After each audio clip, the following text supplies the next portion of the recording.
உலகெங்கும் 30,000க்கும் மேற்பட்ட களை வகைகள் காணப்படுகின்றன. அவற்றுள் 8,000 வகைகள் பயிர்களுக்கு பெரிய சேதத்தை ஏற்படுத்துகின்றன. ஒரே வகையான களை நீக்கும் முறையை பயன்படுத்துவதால் களைகள் அவற்றை மேற்கொள்ளும் திறனை பெற்றுக்கொள்கின்றன. எனவே பல்வேறு களை நீக்கும் முறைகளை இணைத்து அவற்றை கட்டுப்படுத்த வேண்டும். இப்போது நம்ம உலகத்தில் 30,000க்கும் மேற்பட்ட களை வகைகள் இருக்குது. அதில் 8,000 வகைகள் ரொம்ப தீங்கானவை, அதாவது பயிர்களுக்கு மிகுந்த சேதத்தை விளைவிக்கக்கூடியவை. அடுத்து என்ன கொடுத்துருக்காங்கன்னா, இப்போ ஒரு எடுத்துக்காட்டுக்கு ஒரு கொரோனா வைரஸ் எடுத்துக்கோங்களேன். அதுக்கு எதிராக கோவிஷீல்டு, கோவேக்சின் நம்ம உடம்புகளை செலுத்துகிறோம். அந்த தடுப்பூசியில் இருக்க மருந்து கொரோனா வைரஸ் அழிக்கும். ஆனால் அந்த கொரோனா வைரஸ் என்ன பண்ணணும்னா, அந்த மருந்தையும் மீறி தான் உயிர் வாழ என்னென்ன தகவமைச்சுக்கிடணுமோ, என்னென்ன மீட்டுருவாக்கம் செய்யணுமோ அது தானே அதை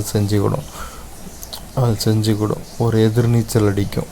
இதைத்தான் நம்ம இன்னொன்று இதான் கொடுத்துருக்காங்க. இப்படி தான் களைகளும் தமிழ் அடிக்கிற மருந்துக்கும் எதிராக உயிர் வாழறதுக்கு என்ன தகவமைச்சுக்கிடுமோ அப்படி தகவமைச்சுக்கிடும்.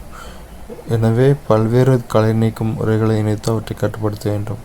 அதனால் களையை வெட்டுறது, களை மேலே பூச்சிக்கொல்லி மருந்து அடிக்கிறது, இந்த மாதிரி நிறைய களை நீக்கும் முறைகளை செஞ்சு களைகளை நம்ம கட்டுப்படுத்தணும். அப்போ தான் பயிர் நல்ல விளைச்சல் இருக்கும்.